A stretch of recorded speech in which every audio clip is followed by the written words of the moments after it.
Handa na po ba kayo? Amen! Pag-aralan po natin about our thanksgiving to God. Yan. Thanksgiving, focus po tayo. No? Okay. Thanksgiving, the secret of contentment. Alam niyo mga kapatid sa Panginoon, halos lahat naman ng tao, ang hilig po natin sa sarili po natin, walang kontento sa buhay. Hindi sila marunong makontento. Alam niyo, kahit man ako kung minsan, meron ka ng sasakyan, pero parang mas gusto mo yung mga magaganda sa sasakyan pa, no? Pero, dapat matutunan po natin na kapag tayo meron ng contentment in life, masisiyahan ka na sa buhay mo na kung anong meron ka. Ito yung pinakadalas dito para makakontento tayo sa buhay. Yung Thanksgiving. Okay? Basahin mo po dito sa 1 Timothy chapter 6, verse 6, sinabi po ito ni Pablo kay Timoteo.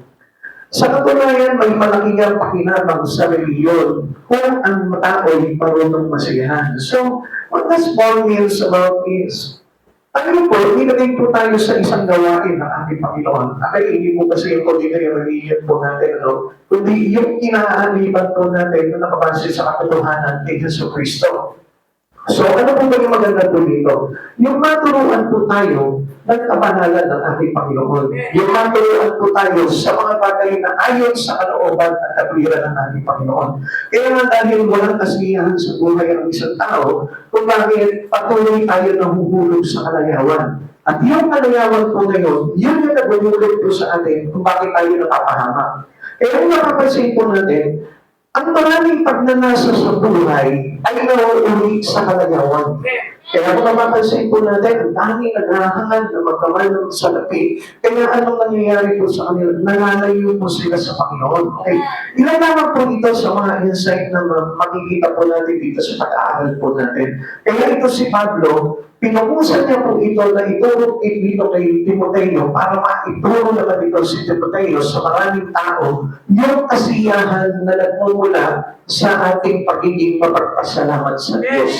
Alam niyo, yung pagsisimba po natin, isang bagay po yan para magpasalamat tayo sa Diyos. And one more, yung ating paglilingkod sa Panginoon ay pagpabalik po ng pasasalamat yan. Yung tayo po'y matuto sa mga bagay sa aral sa Panginoon, isang magandang pasasalamat po natin sa Panginoon yan na pagdudulot po sa atin ng kasiyahan pagdating ng araw. Okay?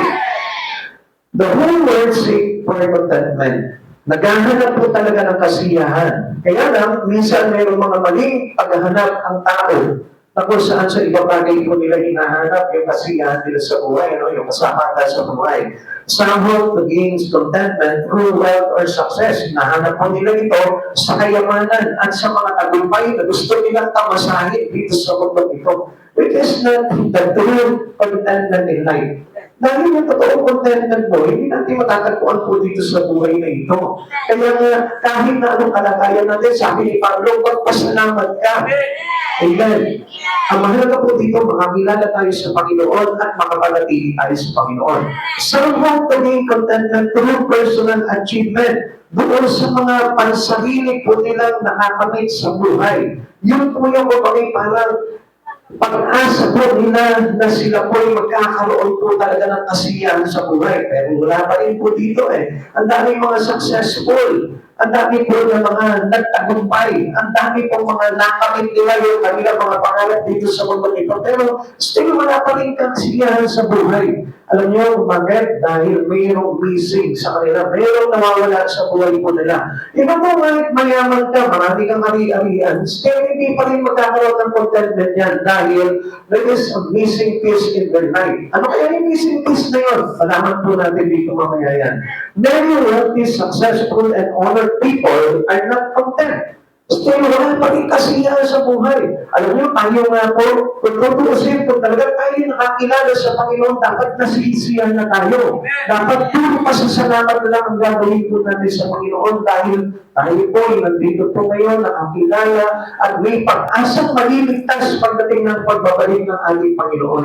At yun po yung pinakamahalaga doon. Aanalin po natin ang kayamanan ng mundo kung ang kapalit naman po nito ay kaluluwa natin na mapapahamak sa impyerno. Alam niyo mga kapatid sa Panginoon, pasalamat na po tayo sa Panginoon dahil tayo po inaayos ng Panginoon. Dahil gusto niya na tayo maligtas someday. Ayun nga, hindi niya naman po talaga gusto na kung ano yung kalagayan po ng tao dito sa mundo na ito Dahil He prepared our life not here but in heaven. Kaya gusto na maliit tayo, hindi dito. Hindi niya gusto na nakikita niya tayo dito na nagtatamasa tayo ng kayamanan dito sa mundo, o naghihirap tayo dito, vice versa, o ano man bagay na kinasasakitan natin. Hindi masaya doon ang Diyos. Ang kasiyahan naman ng Diyos sa buhay po niya ay yung makita po tayo, nagsisikap po tayo lahat ng mga nanampalataya na lumalapit sa Kanya, nananatili sa Kanya, at patuloy na nagsisikap para pagdating ng araw ay mapabilang tayo doon sa Kanyang pahingan. Mga kapatid sa Panginoon, ito po yung dapat na talagang aralin po natin matutunan natin sa buhay natin. Okay, the thankful heart is the key to contentment. Yung marunong ka magpasalamat araw-araw sa Panginoon. Sabi ko nga po sa inyo, maraming tao, halos lahat ng tao nagpapasalamat sa Panginoon, pero in their own way of thanksgiving. Sa pansarili lamang po nilang pamamaraan ng pasasalamat na hindi po nakaayon talaga sa kalooban at naisulat dito sa banal na aklat. Ano po yung talagang totoong pasasalamat po natin? Now, yung totoong pasasalamat po natin, yung paglalagay ng buhay sa ating Panginoon.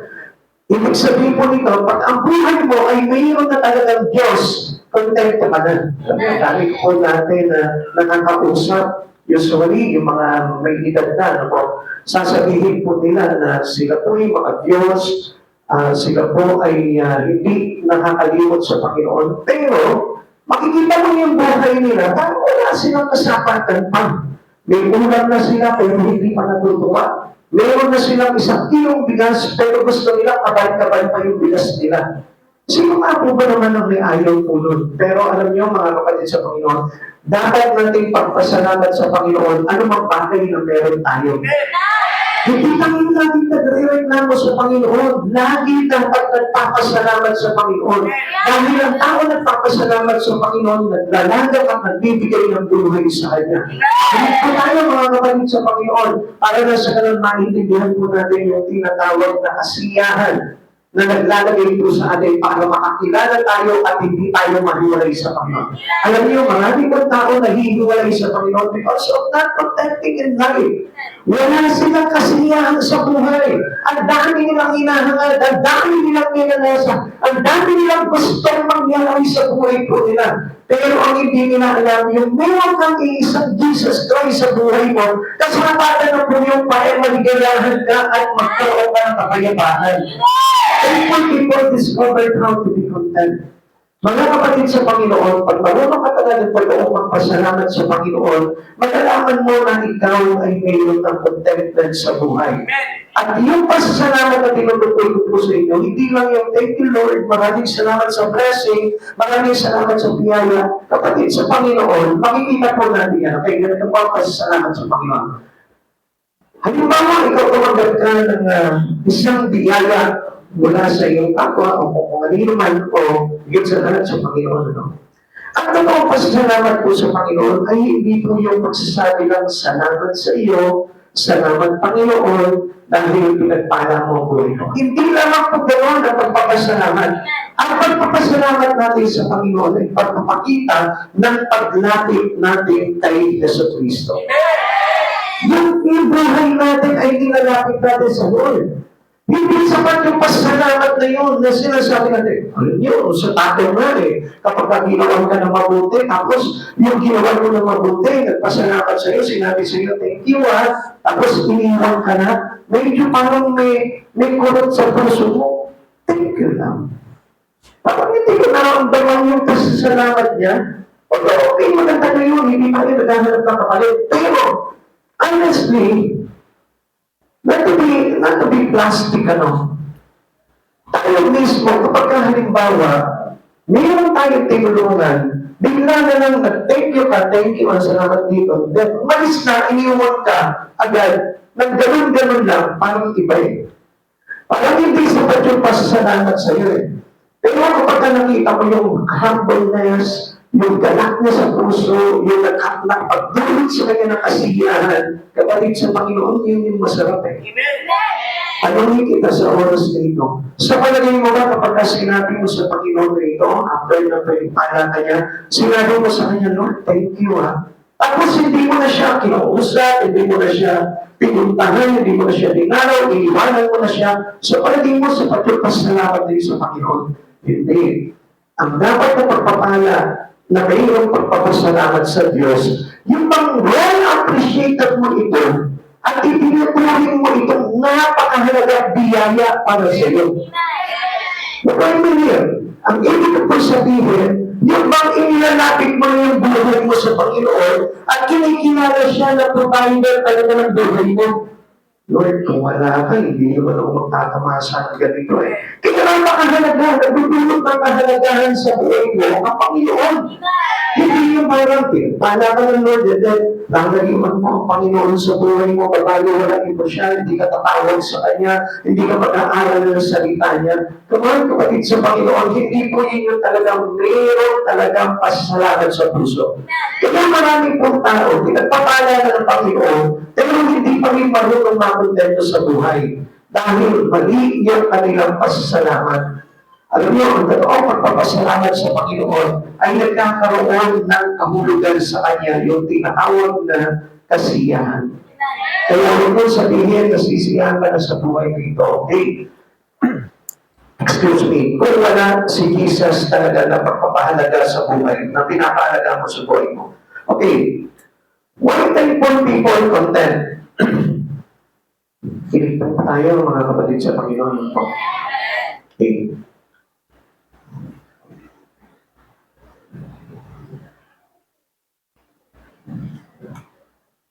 Why thankful people content? Bakit po ba nasisiyahan na ang isang taong punong-puno ng pagpapasalamat sa puso? Unang-una, thankful people rejoice in what they have. Kung anong meron siya, pinagpapasalamat niya na. Kunti man yan, marami man yan, katamtaman man yan, pinagpapasalamat niya sa Panginoon. At tulad po ng sinasabi ko, paano ko mailalarawan sa isang tao na punong-puno ng pasasalamat sa Panginoon? Yung tao na ito, nagbabalik ng kanyang pasasalamat sa pamamagitan ng kanyang paglilingkod kay Kristo. Ganun po magpasalamat sa Panginoon. Hindi po yung kanina sinasabi natin, thank you, and then you leave that person that giving you the blessing. Come on, mga kapatid sa Panginoon. Honestly, gusto ko po na malaman po ninyo, ang pagpapasalamat po sa Panginoon ay kailangan po na maipakita natin na ina-appreciate natin yung ginawang kabutihan ng Lord sa atin. Alam nyo, supposed to be dapat lahat tayo mga Kristiyano, we know that we have already salvation, dapat na po ito, makita po natin palagi yung napakabuting bagay na ginawa sa atin ng Panginoon. Ano po yun?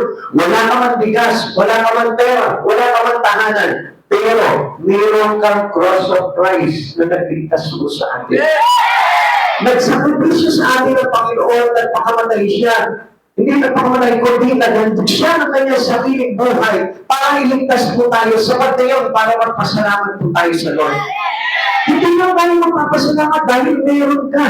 Magpasalamat ka dahil wala ka. At mayroon man kung ano man yung bagay na meron ka lang dyan, ipagpasalamat mo na sa Panginoon kasi may dahilan ng Panginoon kung bakit yan lang ang meron ka. At hindi tayo dapat na magreklamo sa Panginoon kung makunti lang yung meron ka dahil yan yung nakikita na sapat lang para sa iyo para ikaw ay hindi mapahamak. This is the key to conquering covetousness. Kasi ayaw ng Lord yung pagtanasan. Ayaw ng Lord na marami tayong pinagnanasan sa buhay na ito. Ayaw ng Lord yung mapag-imbot po tayo. Kung isa, alam nyo, kapag maraming blessing, mas lalo tayo nagiging madamot. Pag maraming blessing, mas lalo tayo nagiging mapaghangal. Pag maraming blessing, mas lalo tayong nahihiwalay sa Panginoon. Kaya nga, kung minsan magtataka ka, bakit ito sa akin kabuti lang. Samantalang yung iba, hindi naman naglilingkod sa Panginoon, ay yaman. Ito na po yung iniiwasan ng Lord. Yung maging mayaman ka, kaya nagdukha ka naman sa mga bagay kaya sa Kristo. Ikaw mo, kapatid sa Panginoon, ikaw nakakapaglaan ka pa ng panahon sa Panginoon kahit konti lang meron ka. Pero yung mga milyonaryo, yung mga sobra-sobra yung kayamanan sa mundo, halos hindi mo sila makita sa simbahan. At yun po yung ayaw ng Diyos na mangyari po sa atin. Yung mga taong abala sa mga bagay sa sanlibutan, halos hindi makapaglaan ng panahon sa Panginoon. And that is not Thanksgiving. Kaya nga, this is the key to conquering covetousness. Kasi kaya sila nagiging abala, kahit na mayaman na sila, kasi gusto pa nila mag-double up yung meron sila. Kaya nga sabi ng Lord, yung konting meron tayo, ipagpasalamat mo sa Panginoon. And that was the right attitude, according to the Bible, yun yung dapat na paghawakan natin at gawin po natin pasasalamat natin sa Panginoon. Kung ano yung bagay na meron ka lang, ipagpasalamat mo na, magkaroon ka na ng kagalakan sa puso. At least, nandiyan ka. Nakakakilala ka sa Panginoon, nakakapagbasa ka pa ng Bible, nakakaupo ka pa para mag-praise sa Panginoon. E paano kaya kung nalimilyonaryo ka na? Mayroon ka pa kaya time para umupo at magbasa ng Biblia. Mayroon ka pa kaya may kapakayang time para magsimba. Baka siguro araw ng linggo, nandun ka sa Hong Kong, nag-breakfast, and then lunch, nandun ka sa Italy, doon ka nagla-lunch, and then dinner mo, pupunta ka naman ng Japan, doon ka naman mag-dinner. Very abala na yung buhay mo at nawala na yung pasasalamat mo sa Panginoon. Kaya pansin mo, dahil sa wala kang pera, lagi ka nakakapag-church. Dahil sa kukunti lang yung mga bagay na ginagawa mo sa buhay, kaya nakakapunta ka pa lagi sa church. That's how we have contented in life. Yung sa ganang bagay, nandun ka kay Kristo, nagpapasalamat ka pa natin.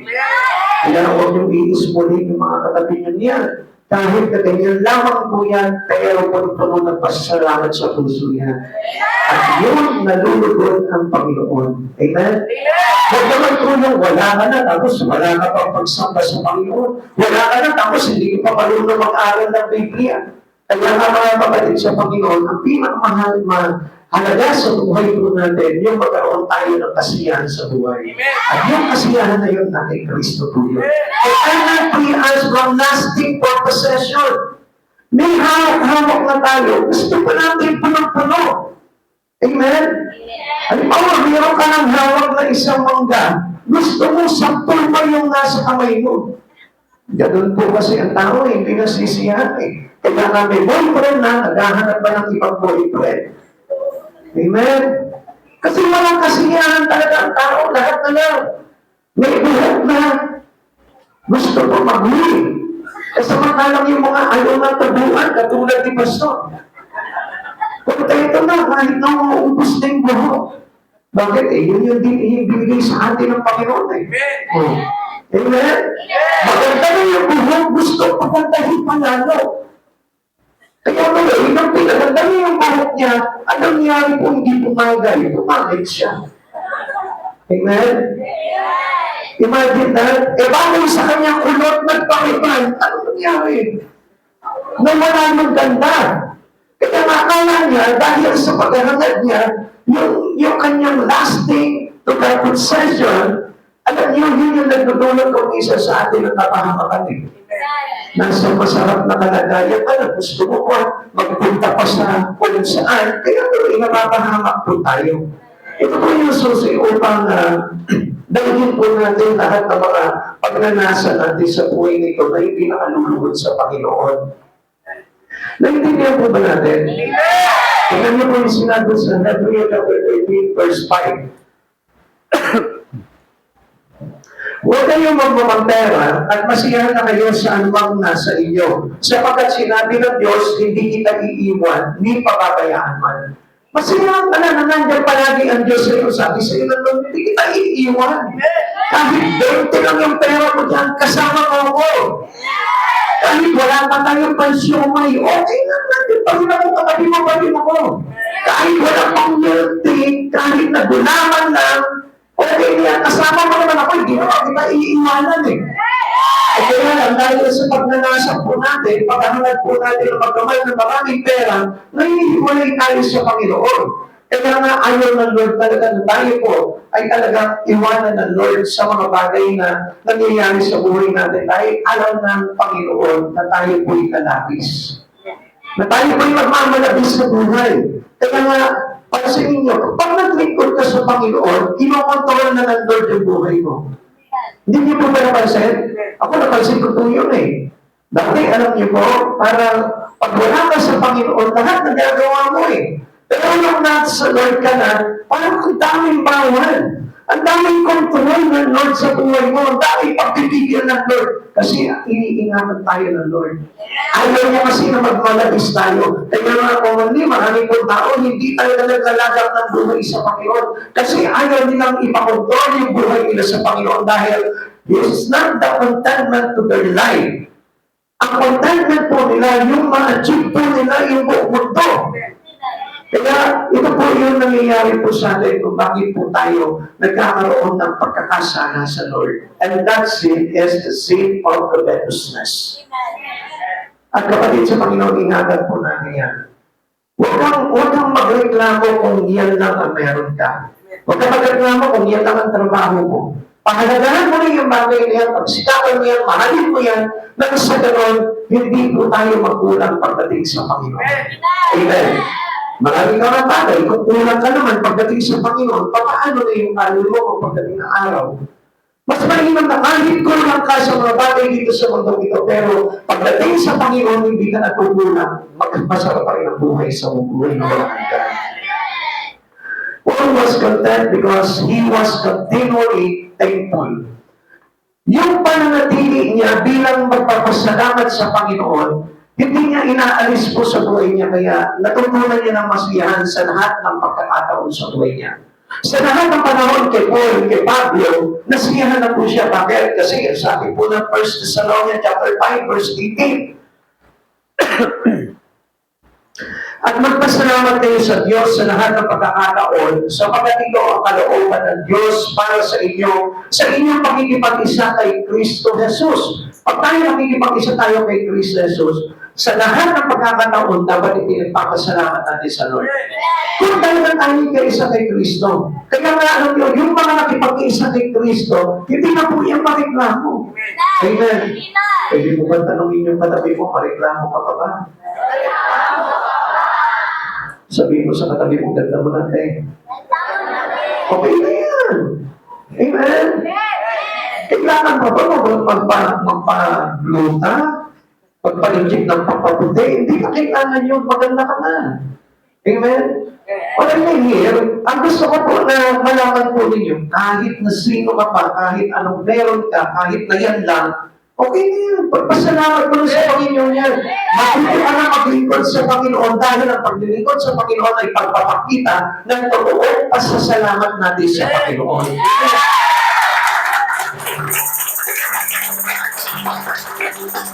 A thankful heart made him contented all the time. Yung marunong na talaga magpasalamat, kontento na sa buhay yan, sa bawat panahon sa buhay niya. Marunong na siya magpasalamat sa Lord. At alam niyo mga kapatid sa Panginoon, minsan nga, alam niyo, meron akong narinig minsan na meron na po siyang matinding karamdaman, pero ang sabi niya, anong dahilan para hindi ko pagpasalamatan ng Panginoon? Sapagkat ang Diyos ang nagbigay sa akin itong katawan na ito, ang Diyos din ang may karapatan na bumawi nito. Kaya kahit na anong season ng buhay niya, nagpapasalamat siya sa Panginoon. At number one na example po dito ay si Job. Si Job po, nung time na tinanggalan siya ng ari-arian, namatay yung kanyang mga anak, tinanggalan po siya ng magandang kalusugan, pero ano sabi niya doon sa asawa niya? Hindi lamang sa kayamanan, sa kaginawahan, pupulingin ng Panginoon, kundi maging sa kahirapan. Kapatid, tatanungin kita, ikaw ba kapag naghihirap ka, nandun pa rin yung mag-alaka mo sa pusong pagkiko na ng Lord? Kadalasan mo sa buhay po natin, kapag may problema ka, humihiwalay ka na sa Lord. Kapag mayroon ka mga pinagdaraanan, may karamdaman ka, kadalasan ka, hindi ka na nagsisimba. Bakit? Masama kasi pakiramdam ko eh. Pero si Pablo, alam niyo po, hindi po siya tumigil na sa kahit anong pagkakataon sa buhay niya, hindi siya tumigil na paglilingkod sa Panginoon. Bakit? Dahil alam niya na lahat ng pagpapasalamat ay dapat nakaumpol sa ating Panginoon. Filipos chapter 4, verse 11 to 12. Hindi ko sinasabi ito dahil sa kayo'y pinaghahanapan ko ng tulong. Natutunan ko ng masiyahan, maging anuman ang aking kalagayan. Alam ko kung paano magigahos, alam ko rin kung paano magnagana. Natutunan ko ang sikreto kung paano masiyahan sa anumang kalagayan sa buhay, ang mabusog o ang magutom, ang malagana o ang maghirap. Nandun siya, patuloy siyang naglilingkod sa Panginoon. Hindi niya sinasabi, wala akong pera ngayon, stop muna ako sa paglilingkod.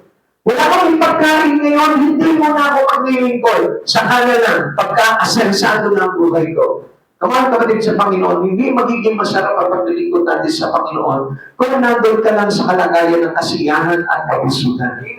Kundi mas masarap na maglingkod sa Panginoon kapag tayo dumaranas ka ng kahirapan.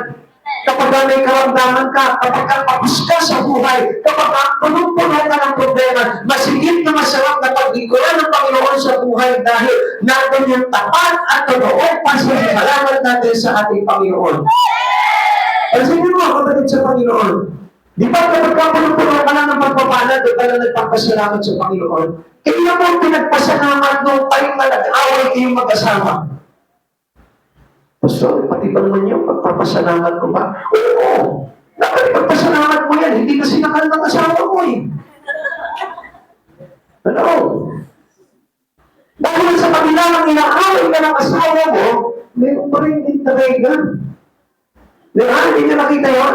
Pagpapasalamat mo yan. Alam niyo mga kapatid, ibibiro po ito. Pagpasalamat mo lahat ng pangyayari sa buhay mo sapagkat ito po ipinahintulot sa atin ng Panginoon. Dahil sa bawat pagkakataon na nangyayari sa buhay natin, may tinuturo sa atin ng Lord. At ang itinuturo sa atin ng Panginoon, eksakto na yung paglapit natin sa Panginoon, kailangan lagi po tayo nakalapit sa Panginoon. If you know God, you will be close to Him. Kasi kapag sinabi natin, I know God, ibig sabihin yan, it is your closeness to God.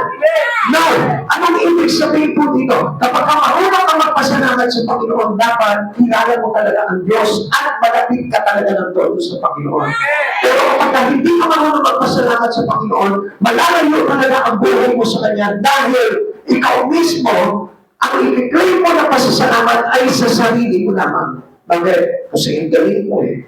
Kasi masipag ako eh. Kasi masinop ako sa pananalapi. Kaya maganda ang buhay ko. Come on, hindi ka magkakaroon ng mga bagay niya kung hindi dahil pinahintulot sa iyo ng Lord. Kaya huwag kang hihiwalay sa Panginoon dahil nandun ang totoong pasasalamat natin sa Panginoon. Minsan, alam nyo, ganda-ganda na ng trabaho, pero anong ginagawa? Nagdanasa pa ng ibang pagkakakitaan. Kapatid sa Panginoon, okay. Makontento ka na yan. Dahil niloob sa iyo ng Panginoon yung bagay niya para hindi ka mapahamak. Minsan sa paghahangad po natin ng maraming kaligtan, doon po tayo napapahamak. Amen. Amen. Okay. Dahil alam niyo po ba yung puso po ng isang taong mayroong kasiyahan ay puno-puno ng pasasalamat. His contentment was not based on what he had. Hindi po niya nakaayon kung anong meron siya. Kundi kahit wala siya, nandun pa rin, punong-puno pa rin siya ng pasasalamat. Sabi po ni Pablo sa Filipos chapter 4, verse 12, alam ko kung paano magigahos, alam ko rin kung paano malagana. Natutunan ko na ang sikreto kung paano masiyahan sa anumang kalagayan sa buhay, ang mabusog o ang magutom, ang managana o maghirap. Kapatid sa Panginoon, if you trust God, if you are a believer to Christ Jesus, kung talaga may pananampalataya ka sa Panginoon, kahit na anong season, kahit na anong panahon sa buhay mo, dapat marunong ka magpasalamat sa Diyos. Hindi dahil mayroon mo ngayon, kaya ka nagpapasalamat. You don't know really God in your life. Hindi mo talaga kilala ang Panginoon kung sa kawalan hindi mo pinapasalamatan ng Panginoon. Kung sa kagutuman hindi ka marunong magpasalamat sa Panginoon, ay dahil hindi mo talaga kilala ang Panginoon. Kaya nga ang totoong tao na nagpapasalamat sa Panginoon, patuloy niya pinagsisikapan, pinaglilingkuran ng Panginoon, hindi niya inialis yung buhay niya sa Lord, sapagkat ito naman po talaga yung tinuturo sa atin. yung ating pananatili sa Panginoon ay naglalarawan po ito ng kasiyahan. Amen. Tingnan mo, kapatid sa Panginoon, minsan nagre-reklamo tayo. Ano ba naman yan? Maglilipod ako sa Panginoon. Apektado yung pag-aaral ko. Apektado yung trabaho ko. Apektado yung pamilya ko. Ibig sabihin, if you have complained sa mga bagay na pinagagawa sa iyo ng Panginoon, ibig sabihin na wala kang kasiyahan. At hindi totoo na mayroong pagpasasalamat sa puso. Because you cannot complain unto God. Dahil ang Diyos na nakakaalam kung ano yung bagay na makakabuti sa iyo. Kaya hindi nga pantay-pantay ang kalagayan ng tao eh. Hindi pantay-pantay ang estado po natin sa buhay. Mayroong mayaman, mayroong mataptaman, may sobrang hirap, may sobrang yaman. Kaya po inalaw ng word po yan para ipakita po sa atin yung pagkakaiba na mayroong Diyos sa buhay ng isang tao. At yun yung dapat na ipagpasalamat natin. Ngayon, kung wala ng Diyos sa buhay mo, huwag kang magpasalamat. Huwag kang masiyahan. Dahil kung wala ng Diyos sa buhay mo, saan patutungo ang buhay mo? Kaya nga, ang pagpapasalamat natin na kakilala tayo sa Panginoon, whatever we have in our life, even though you don't have, kahit na wala kang itong ganitong bagay, magpasalamat ka dahil kilala mo ang Diyos sa buhay. Especially yung mga naglilingkod talaga sa Panginoon. Magpasalamat ka dahil hindi ka iiwan, hindi ka papabayaan ng Panginoon. Christ made him content in all condition. Sa lahat ng pagkakataon, hindi po, ito po si Pablo ay hindi po siya nawalan ng kasiyahan sa buhay.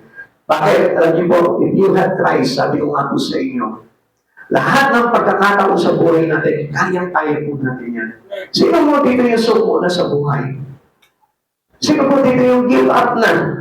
Sino po yung dito yung nandun na sa hagdanan ng kanyang pasensya? Sino po dito yung halos malagutan na ng pag-asa? I tell you man, you need Christ Jesus. Amen. Sino po yung dito yung parang halos parang tingin niya sa sarili niya, wala nang pag-asa ng buhay ko. Sanot na itong buhay ko ito. I tell you one thing, if you have Christ, hindi mangyayari sa buhay mo yan.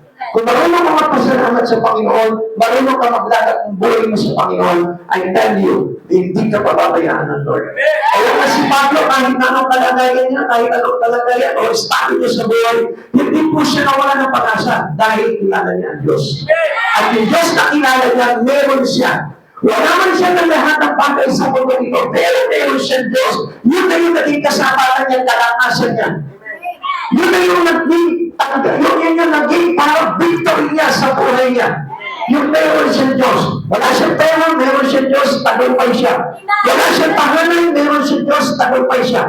Bakit? Kasi ang sabi ng isang tao na meron Diyos na kahit dumaranas po siya ng anumang mga pagsubok sa buhay, sabi po ng Pilipos chapter 4:13, ang lahat ng ito magagawa ko dahil sa lakas na kaloob sa akin ni Kristo. Kaya tayo makakawag ang lahat ng bagay niyan. Bigo ka man sa mga pangarap ko dito sa mga ito. Bigo ka man ang magkaroon ng mga bagay-bagay na nasa mo sa buhay mo. I tell you one thing, dahil mayroon kang Yesu Kristo, nagtatagumpay ka pa rin. Amen. Kasi kung minsan, ang tingin natin na ang tagumpay ng isang tao ay yung dami ng salapi, dami ng ari-arian. I tell you na hindi doon nakikita ang tagumpay ng isang tao. Hindi dahil nasa condominium ka nakatira. Hindi dahil nasa mga magandang subdivision ka nakatira. Magandang fortune mo, sports ka, marami kang pera, bandal mo pera mo. Hindi yun ang tinatawag na tagumpay. Kundi kahit na anong sitwasyon mo sa buhay, na kay Kristo ka, lahat ng bagay ay magkakawa ko dahil sa lakas na kaloob ni Yesu Kristo. Yun na talaga totoong victory in life. Kaya nga maraming nagsasabi, Pastor, sabi mo, pag tumapit ako sa Panginoon, magtatagumpay ako eh. Kapag hindi mo ba nakita, nakakapagsimpa ka na ngayon, tagumpay ka. Nagbabasa ka na ng Biblia, naghihintay ka na sa pagbabalik ni Yesu Kristo, tagumpay ka. And that was the real victory. Yung malapit na dumating ang Panginoon, nandun ka, naghihintay ka, gumagawa ka, nagsisigaw ka na makagawa ng mga bagay para kay Kristo. Yun ang nagawang tagumpay. Amen. Amen. Kasi, tingnan mo mga kapatid sa Panginoon, mayaman ka nga, wala ka naman sa Panginoon. Paano mo masasabing tagumpay sa iyo yung mga bagay na yun? Dahil pagdating ng Panginoong Yesu Kristo dito, ano mangyayari sa mundo natin? All days shall pass. Lahat ay mapupugnaw. Ang araw, ang dibuin, ang buwan, lahat po yan ay magugunaw yan. Anong gagawin mo sa kayamanan mo? Kasama ito na matutupo. Asan ngayon yung pinanghahawakan mo sa buhay kung wala si Yesu Cristo? Ang dami po sa mundo po natin nagmamalaki po. Na successful sila, tagumpay po sila dahil mayaman sila, marami silang pera. Pero isang bagay, wala si Cristo, hindi ka tagumpay. Amen? Yeah. Amen? Yeah. Kaya nga si Pablo, sabi niya gano'n, lahat ng bagay na nangyari sa buhay niya, kaputulan, kasaganahan, lahat po yan ay napagtagumpay niya dahil mayroon siyang Kristo.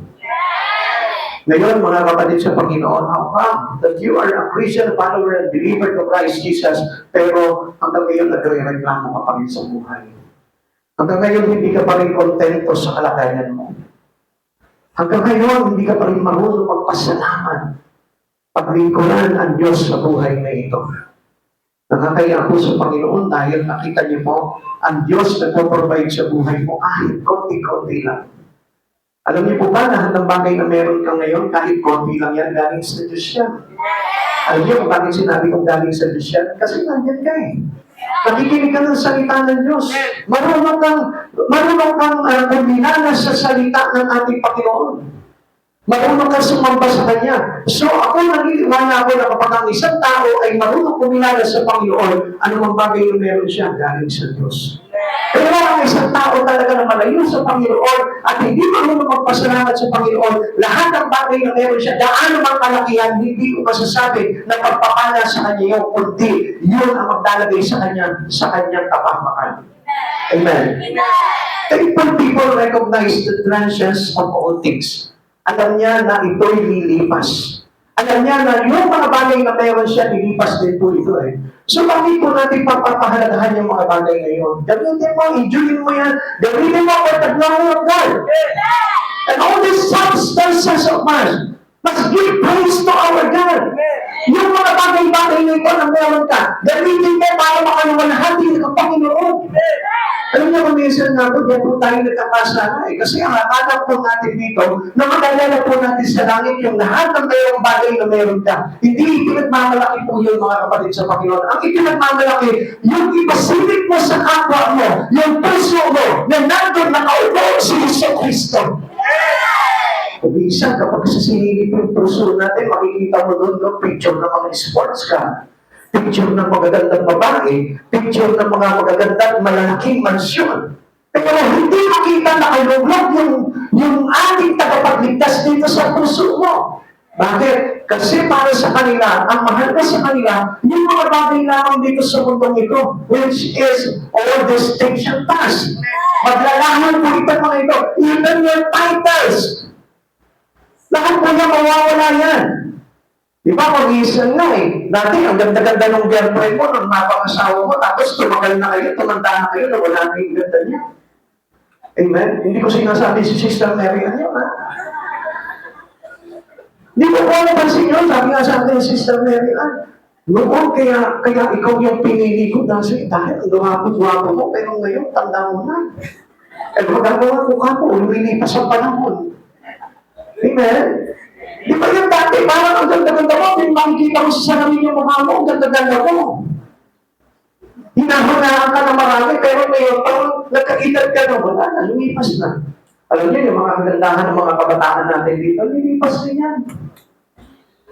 Malalagas din ang mga buhok ninyo. At kapag dumating yung mababawasan ang kagwapuhan ninyo. Amen?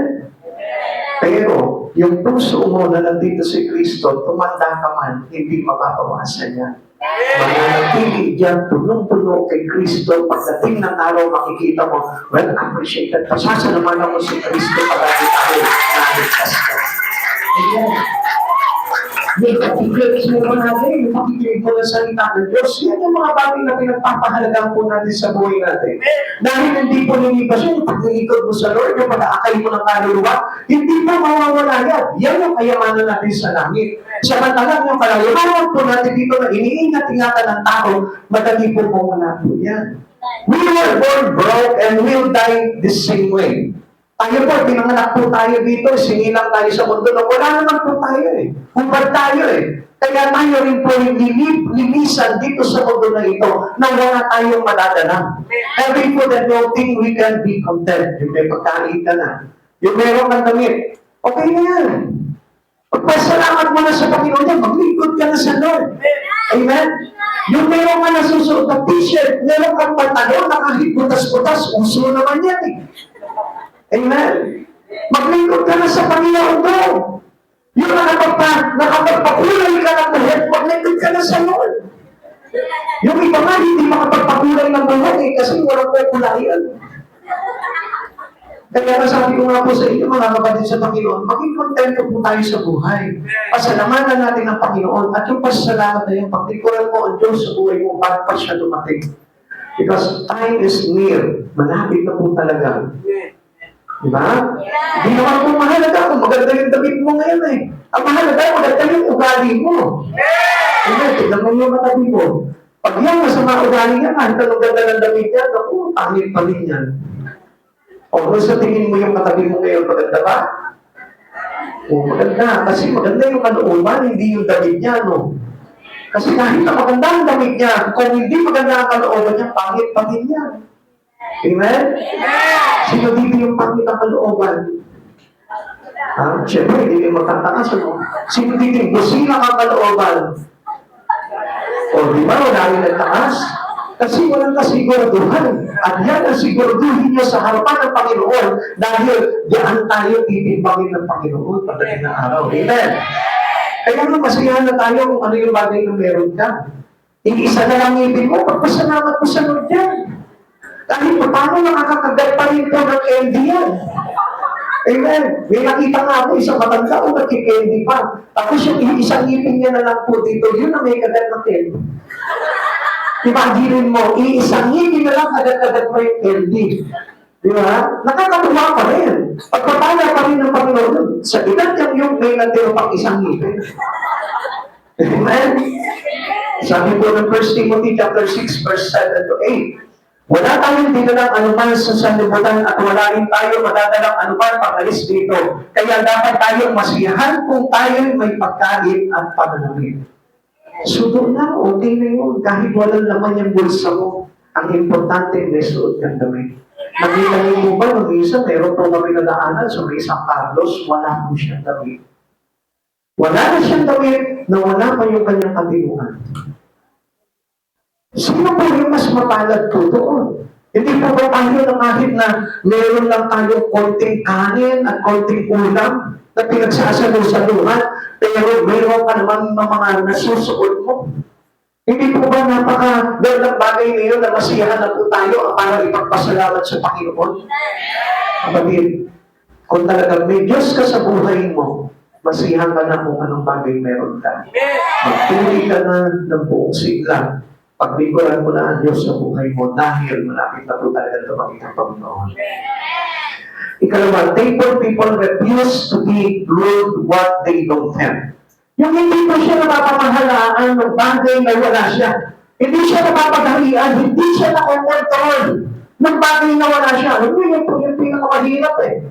Yung po yung pinakamasaklat. Kaya po tayo hindi makontrol ng Diyos. Hindi tayo mapaghalian ng ating Panginoon sa Kristo. Kasi ang tinitignan natin yung kawalan. At yung kawalan na yun ang kumakontrol sa buhay ng tao. Kailangan ko magtrabaho ng todo. Kailangan dalawa ang trabaho ko. Kailangan malaki ang kita ko. Dahil gusto ko magkaroon ako. Kaya ano po nangyayari? Nawawala tayo sa Panginoon.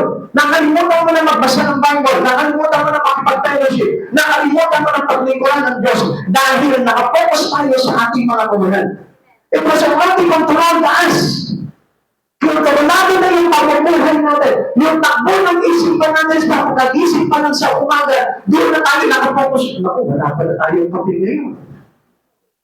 Ano kung wala kang kape, kunin mo yung isang linggang may just na ginamit mo. Labad mo. Hindi ko naman sinabi na i-sausaw ko sa tubig na mainit eh. Advance masyado yung isipan niyo. Isang lang ba na, wala ba mo na? Hindi ba sabihin, do not be affected of the things that you don't have. kinabukasan, doble pa yung kape mo, hindi doblehin mo. Diba? Halimbawa, ngayon, hindi ka nakapagkape ngayon, bukas may dumating na kape, dalawahin mo na yung kape mo. Ito yung parang nahapon, ito naman yung parang ngayon. Sabayin mong inumin yun, ewan ko lang kung hindi ka nervous eh. Hello? Masarap ang buhay kung marunong tayong masiyahan. Dahil sa kabila ng kahit na kawalan, hindi tayo kontrolado ng kawalan na ito at patuloy pa rin po tayong maligaya na naglilingkod sa Panginoon sa Kristo. Amen. What thankful people content? Number one, thankful people rejoice in what they have. Masaya na po siya na meron siya. At number two, thankful people refuse to be ruled by what they don't have. Hindi po siya kumaging napapamunuan o hindi po siya nakokontrol ng bagay na wala siya. The desire to be rich rules many people. Kaya hindi niyo napapansin, wala ka ng panahon sa mga bagay na mahalaga. Dahil nga po, ang tuon ng isipan po natin, nandun na sa pagpapayaman. At kapatid sa Panginoon, ito yung number one na kalaban ng isang tao kung bakit hindi siya makakilala sa Diyos. Kaya nga kapag humayo ka dyan, naging balik ka ng mga tao, pagkatapos mo sa bahay, wala kaming panahon dyan dahil abala kami. Marami kaming ginagawa. Iyan agad ang isasagot sa iyo. At alam niyo po ba yung maabalahan ng tao ay maglalagay sa kanya sa malaking pagsisisi pagdating ng araw. Dahil hindi niya nakilala ang Diyos sa buhay niya. This leads to being caught in the devil's trap. Yung ating pagpapayaman ay naglalagay po sa ating sakitan ng kaaway. Amen? Papakita ko po sa inyo kung paano po tayo nahuhulog sa bitan ng kaaway. Longing to be rich is a temptation and a snare. Ano ibig sabihin po dito? Magiging tukso ng buhay po natin at magiging pansilo po sa ating ng kaaway. Kaya hindi niyo po ba napapansin? Dahil sa paghahangad ng yumaman, ang daming gumagawa ng masama. Ang daming nang i-scam, ang daming nagbubudol, ang daming nagbubukos. Dahil po sa kagustuhan po nila na sila po'y kumita. Kaya kahit na sa pagdaraya, magkumita lang sila, makamayama po sila ng salapi, dahil wala po sa kanila po yun. Kaya tandaan po natin mga kapatid sa Panginoon, hindi natin alam that our life is in the devil's trap. Kaya nga, sa magandang bagay lamang po natin, hanapin yung bagay na yun. At doon po sa ating Panginoon, what God's allowing to you. What money allowed to you by God. What treasures allowed to you. Kung ano lang yung bagay na inalaw sa iyo ng Panginoon, masapalan ka na doon, maligayahan ka na doon, ipagpasalamat mo sa Panginoon yun. Dahil yun lang ang gusto ng Panginoon sa iyo. At yung mga naghahangad po ng karitan, ng kayamanan ng sanlibutan, ay nahuhulog sa tukso at sa silo ng kaaway. Okay, tingnan po natin para maintindihan nyo. 1 Timothy chapter 6 verse 9. Ang mga nagnanasang yumaman ay nahuhulog sa tukso at nasisilo sa bitag ng masama at mga hangarin na nagtutulak sa kanila sa kamatayan at kapahamakan. This was a sin to us. Kaya nga po nagkakasala ang isang tao. Dahil sa pagnanasa sa isang bagay, siya po ay nakagagawa ng kasalanan. Diba, halimbawa, gusto mo magka-cellphone. Ang pangit-pangit ng cellphone mo, tapos maganda yung cellphone ng kaibigan mo. Ang gagawin mo ngayon, magnanasa ka dahil wala kang pambili, pipilitin mo magkaroon nun, kaya nakakaisip ka ngayon ng masama. Natututo ang kumukuha ng hindi iyo. Amen? Kaya nga, yun yung kung maging pagtukso ng kaaway sa buhay natin. Yung hindi sa iyo kinukuha mo. Sabi, ano po ba ibig sabihin po dito 1 Timothy chapter 6 verse 9 na ito? Ito po ay nagbababala laban sa paghahangad ng yaman, na nagsasaad na ang mga naghahangad ng yaman ay nahuhulog sa tukso at isang bitag na humahantong sa nakapipinsalang pagnanasa at espiritual na pagkawasa. Alam niyo, ang talagang affected po dito ng kasamaan ito, yung iyong spiritual relations to God, your salvation. Halimbawa, yung pandaraya sa kapwa, naglalagay po ito para wasakin yung iyong pong spiritual na relasyon sa Panginoon. Ipinapakita nito ang panganib hindi ng pagyaman. Wala naman masama kung payamanin ka ng Lord hindi po masama po yun. Ang masama po dito, yung paghahangad na yumaman ka sa masamang paraan. kundi ng paghahangad sa yaman na maaaring maglagay sa espiritual na pagkabagsak. Kaya mga kapatid sa Panginoon, kung yung bagay na ginagawa mong pagpapayaman ay naglalagay sa iyo para mawalay ka sa Panginoon, mawala ka sa Diyos, malaglag yung espiritu mo, huwag mo nang pagpatuloy yun. Dahil ang kapalit po nito ay ang pagkawasak ng iyong sariling kaluluwa. Pwede ka maging masipag, pero in a way na hindi mawawala ang buhay mo sa Panginoon. Pwede kang yumaman, pero in a way na pinapahintubutan sa iyo na mangyari ng Lord. Paano mo malalaman ngayon na mayroon ka pahintulutan ang Lord sa pagpapayaman mo? Kung ito'y hindi naglalayo sa iyo sa Panginoon at patuloy mo nagkakampanan yung kalooban ng Diyos sa buhay mo. Pero kung mapapansin po natin minsan pinapaayon na lamang po natin yung sitwasyon sa atin, which is not the God's will. Tingnan mo mabuti, ito ba'y nakakapagpabagsak ng espiritu mo? Ito ba'y ginagawa kong ito ay naglalagay sa akin para mahiwalay ako kay Jesucristo dahil hindi yan ang kalooban ng Diyos. Yan yung kapahamakan na nag-aabang sa atin kung saan sinabi sa atin na humulog tayo sa pitan at tukso ng kaaway. Amen. Okay. The love of money is the root of all evil. Pwede tayo magkaroon ng salapi, pero not to love money in everything. Yung bang meron kang pera, pero hindi nandiyan nakalagak yung pag-ibig mo. Tandaan mo, our love must be in Christ Jesus. Yung pagmamahal natin, isa, dito po kayo tumingin, medyo umiirap na po tayo. Pagdating sa pera, nagkakairapan tayo eh. Huwag naman gano'n. Nandiyan lang ako ano. Kasi kung isa, parang natititig na sa iba-iba na ano eh. Lumalayo na yung tingin eh. Yan, sige, upo muna tayo mga kapatid sa Panginoon para mapakinggan niyo po ito. Lalo na yung mga walang pera, makinig kayo. Alam ko naman lahat tayo eh. Hindi, lahat tayo may pera. Okay. The love of money is the root of all evil. Sinabi po ito ni Pablo kay Timoteo.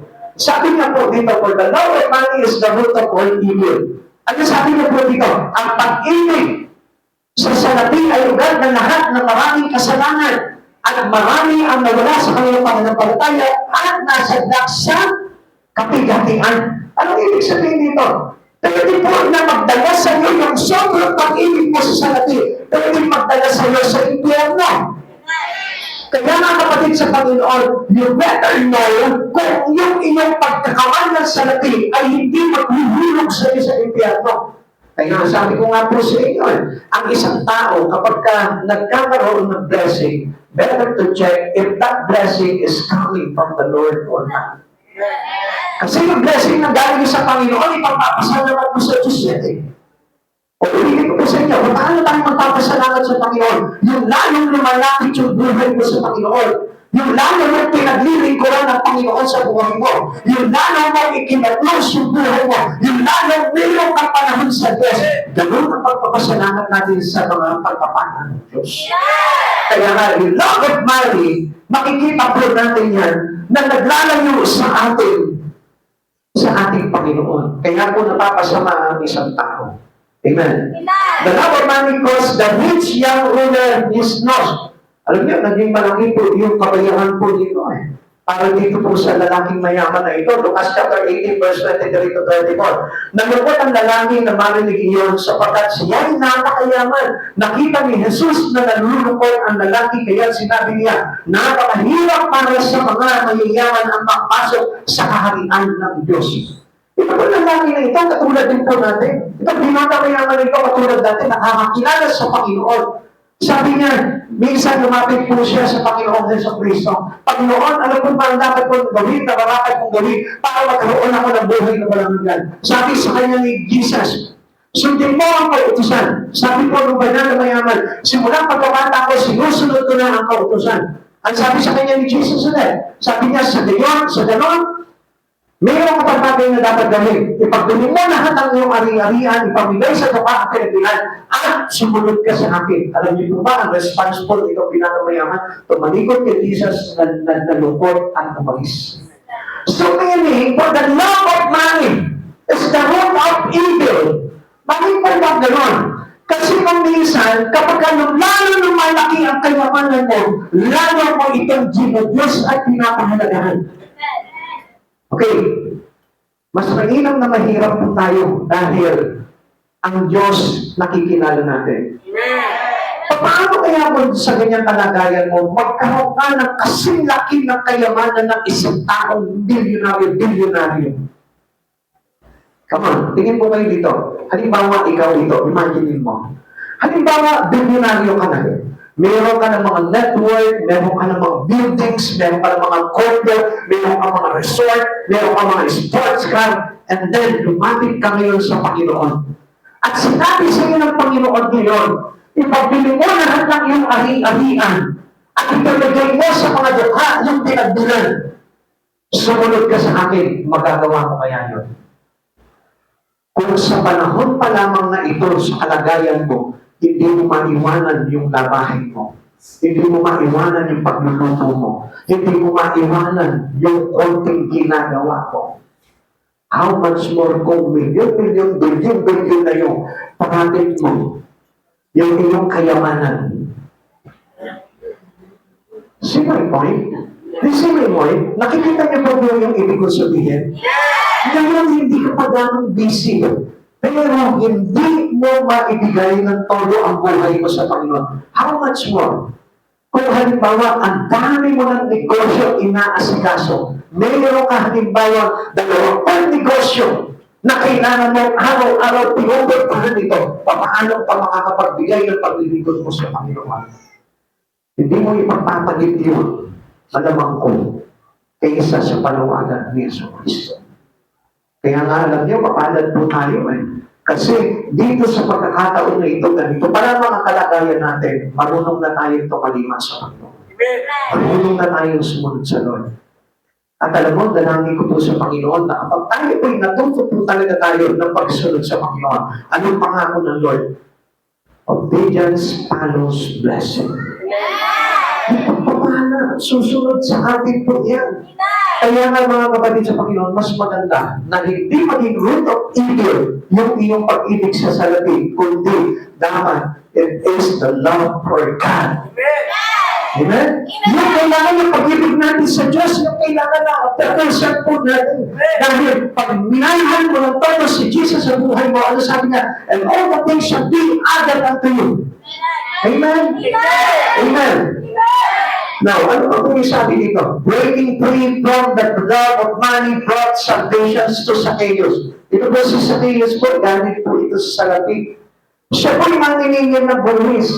At sa kanyang paniningil ng buwis, nagpapatong siya ng 4 na patong ng buwis.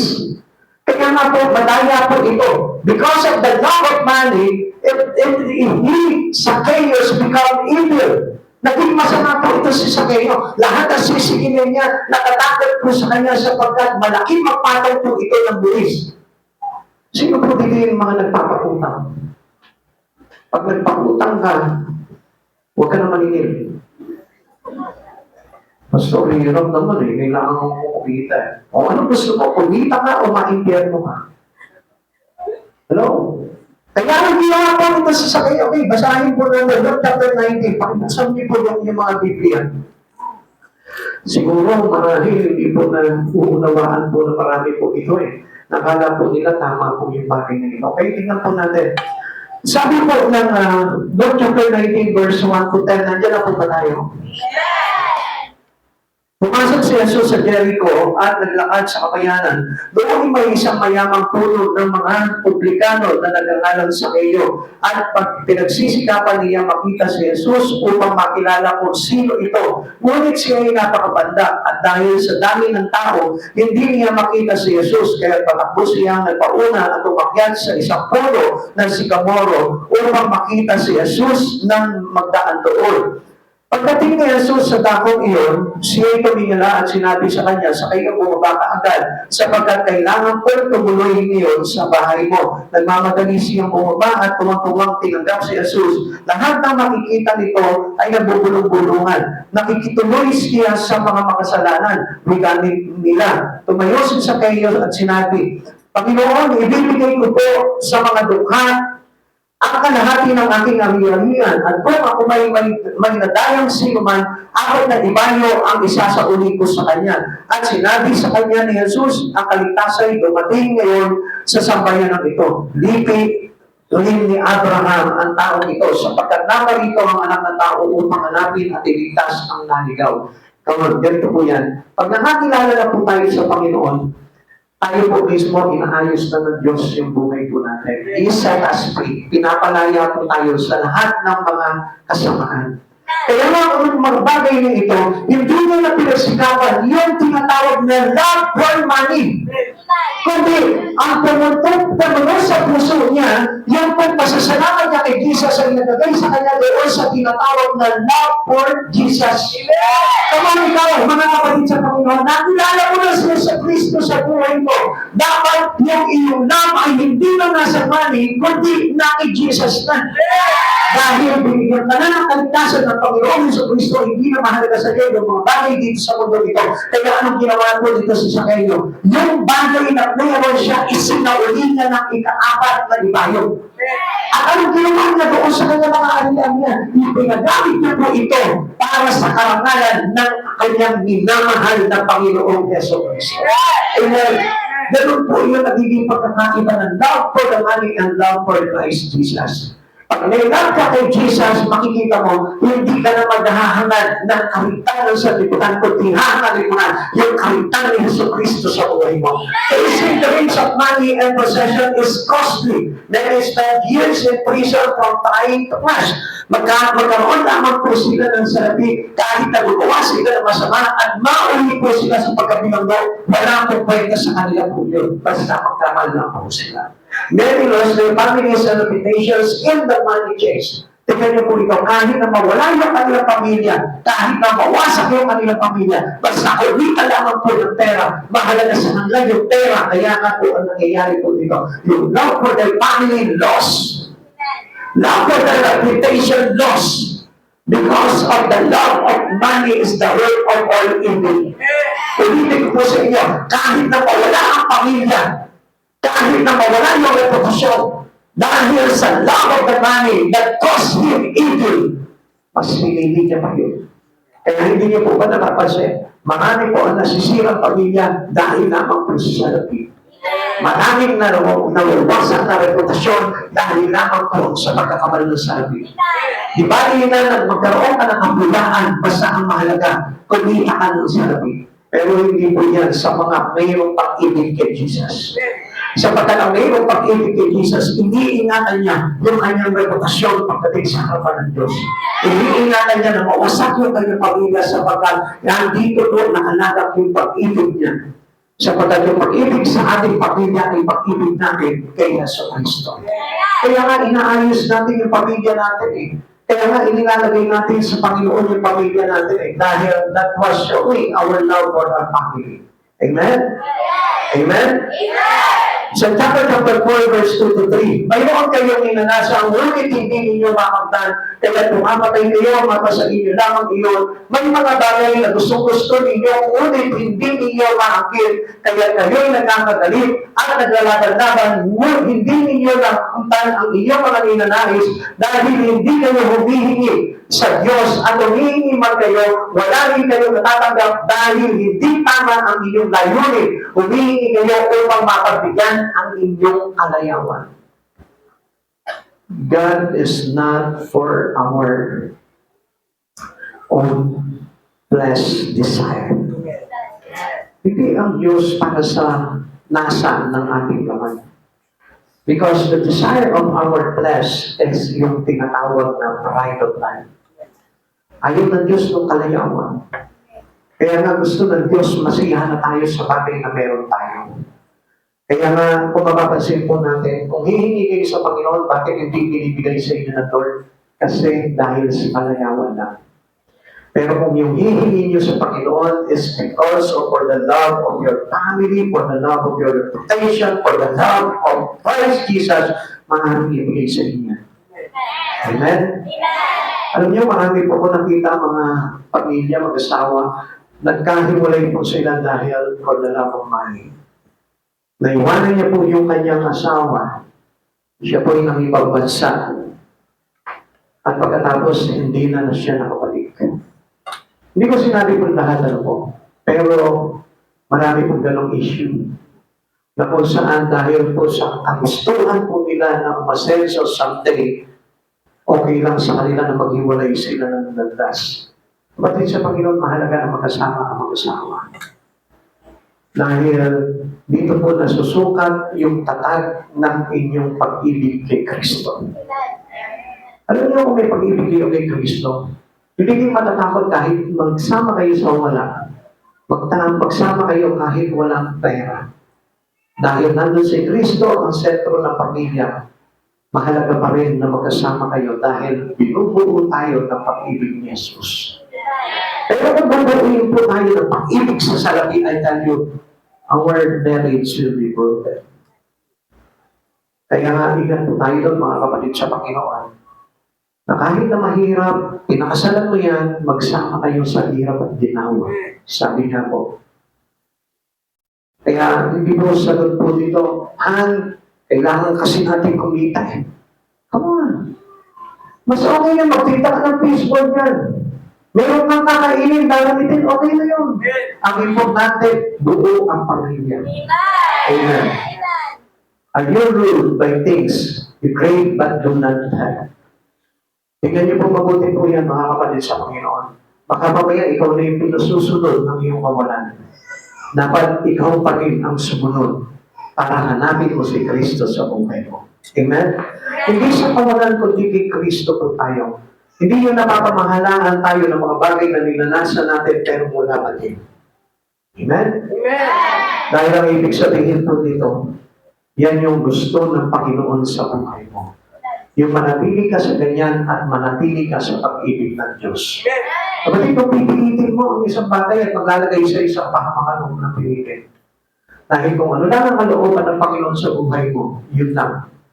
Magpasalamat ka na sa Panginoon doon sa bagay ngayon dahil hindi ka ipapahamak nun. And last, thankful people recognize God's give us all we have. Lahat ng bagay na meron ka, Diyos ang may gawa niya. Lahat ng magagandang bagay na nangyayari sa buhay mo, Diyos ang may gawa niya. What thankful people content? Number one, thankful people rejoice in what they have. Thankful people refuse to be ruled by what they don't have. And last, thankful people recognize God give us all we have. Ang Diyos ang may kaloob na lahat ng bagay. Even yung damit mo, kahit ukay-ukay yan, Diyos ang may bigay sa inyo. Huwag mo sasabihin ng pangit itong damit ko, pangit lang nakuha ko. Maganda pa rin yan dahil Diyos ang nagbigay niya. Pero kung inakaw mo lang yan, damit mo yan, hindi Diyos ang nagbigay niya. Amen? Kung galing sa kasama, yung damit mo, hindi Diyos ang nagbigay sa inyo. Amen? Okay. Please na po. Godliness with contentment is a great gain. Sabi po dito, cash without Christ caters only to carnality. Mauuwi lamang po tayo sa pagiging makalaman po natin. At alam naman po natin, ang nagsisikap ukol sa laman ay aani ng kamatayan, ang nagsisikap ukol sa spirito ay aani ng buhay na walang hanggan. Possession without the Prince of Peace never satisfied. Kung wala si Jesus, which is the cause of us or of our peace, hindi pa rin po tayo magiging masaya. Pag sinabi po carnality, alam niyo po ba ang ibig sabihin nito? Refers to the state of being dominated by physical desire and appetite. Ibig sabihin niyo wala ka pong pinagdanasahan sa buhay dito, kundi iyong mga bagay lang sa laman. So, tignan niyo po ito mga kapatid sa Panginoon. Hindi po ito gusto ng Panginoon na ang buhay po ng tao ay nakapokus lamang po sa pagkita. Nakapokus lamang po sa pagkakamay ng mga bagay-bagay dito sa mundo ito. Dahil ang bagay na carnality ay hindi sa Diyos. Because we were already into God. At ang sabi sa atin ng Panginoon, living in the Spirit of God. We need to walk into the Spirit of God and not give Wait for your flesh. Kapatid sa Panginoon, tingnan niyo po dapat po ang maging passion po natin sa buhay nito is to prosper our spirit. And how can we prosper our spirit kung tayo po'y abala sa mga bagay po sa lipunan ito? And you must know the God's will in your life. Sapagkat yung God's will na po ito, hindi ka ipapahama. Pero yung isipan mo na bunga ng laman mo ay maglalagay sa iyo sa tintak na kapahamakan dahil ang isipan ng tao ay masama. Kaya nga po, ano sabi ko sa atin, dapat na maging naman ang ating isipan yung mga bagay na banal na unlimited. Ang sabi ko sa atin ng Panginoon, transformed by renewing our mind. Yung ating isipan ay kailangan palitan natin ng mga bagay na ayon sa kalooban ng Diyos. Kung ano ang mabuti, na kalulugod, at talagang ganap. At yun yung kailangan lamanay ng ating isipan sapagkat ang isipan na nakahulmating Jesus ay nag-iisip ng kanyang kaligtasan. Kaya nga sabi ng Lord, lay your treasure in heaven. Huwag kayo mag-ipot ng kayamanan dito sa lupa sapagkat maraming naninirang kayawa at magnanakaw. Kaya kapatid sa Panginoon, if you want to lose your soul, pagpatuloy mo yung dalawang makalaman. Pero if you want to win your soul someday to Christ Jesus, magpatuloy ka na magpalago sa Espiritu. Always be contented on what you have already right now. Masayahan ka na kung ano yung bagay na meron ka. And supposed to be, maganda na naman yung kalagayan mo. Ang pinakamaganda lamang po dyan, gamitin mo kung anong meron ka sa buhay na to para sa karnalan ng Panginoon. And it is work in the Spirit of God to lay up treasure in heaven. Kaya nga, pagsikapan po natin yung mga bagay niyo, not to become carnal. We are Christian and living into the system of our spirit. 1 Timothy chapter 6 verse 6, sa katunayan ay malaki nga pakinabang ang reliyon kung ang tao'y marunong masiyahan. Alam niyo po ba kung anong pinapakita po sa atin ni Pablo dito? Sa atin po ganun dito, isinasakay po sa atin dito yung pamumuhay sa kabanalan. Yung tayo po nasisiyahan na sa lahat ng pagkakataon, basta nasa kabanalan ka ng Diyos, ay marunong ka masiyahan. Ito po yung binibigay diin po sa buhay po natin. Yung ang buhay po natin ay nakaalay na o nakalagak na sa Diyos. Yung po bang sinasamahan natin yung ating paglilingkod ng mayroong kagalakan sa puso.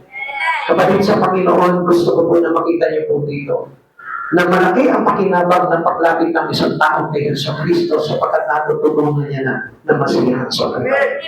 Ang isang tao wala sa Panginoon, walang kasiyahan po yan. Kaya nga po sa lahat ng pagkakataon, ang daming hinahanap niya.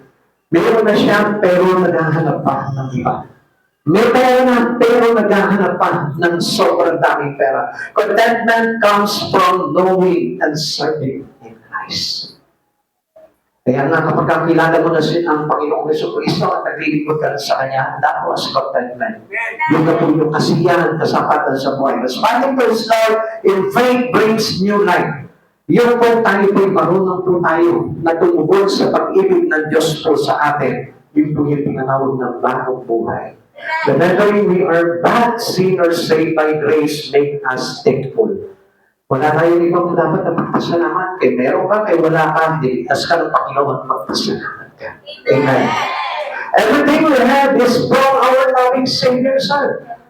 Alam natin, we recognize that all things we have in our hand is coming from Him. Ano meron ka ngayon? Kumakain ka, nagdaramig ka, may iniinom ka, may tinitiran ka, dahil sa Panginoon yan. Ang lahat ng bagay na yan ay dapat natin ipagpasalamat sa Panginoon. Sa John chapter 1 verse 17, ang lahat ng mabuti, ang ganap na kalooban ay buhat sa Diyos mula sa Ama sa lumikha ng mga tanglaw sa kalangitan. Hindi siya nagbabago o nagdudulot ng bahagyamang dilim dahil sa pagbabago. Ang Lord cannot be paid. Tandaan mo, pag marunong kang magmahal sa Panginoon, kilala mo ang Panginoon, pinaglilingkuran mo ang Panginoon sa buhay mo, hindi magkukulang sa buhay mo, Lord. Ang kabutihan ng Diyos ay laging magliliwanag sa buhay ng isang tao. Walang kadiliman sa sino mang marunong kumilala sa Diyos, magpasalamat sa Diyos, pasiyaan, at paglingkuran ng Diyos sa kanyang buhay. kailanman hindi ka magkukulang. Kaya mga kapatid sa Panginoon, huwag po natin umuli lamang sa pagpapayaman sa lipunan ng buhay natin. Matutuloy tayo magpayaman sa mga bagay sa Panginoon sapagkat ito po yung nararapat sa atin. Yung magkaroon tayong pasalamat sa puso at masiyahan tayo kung anong buhay na meron tayo. Tayo pa lahat ay magsitayo, handa po natin yung ating sarili.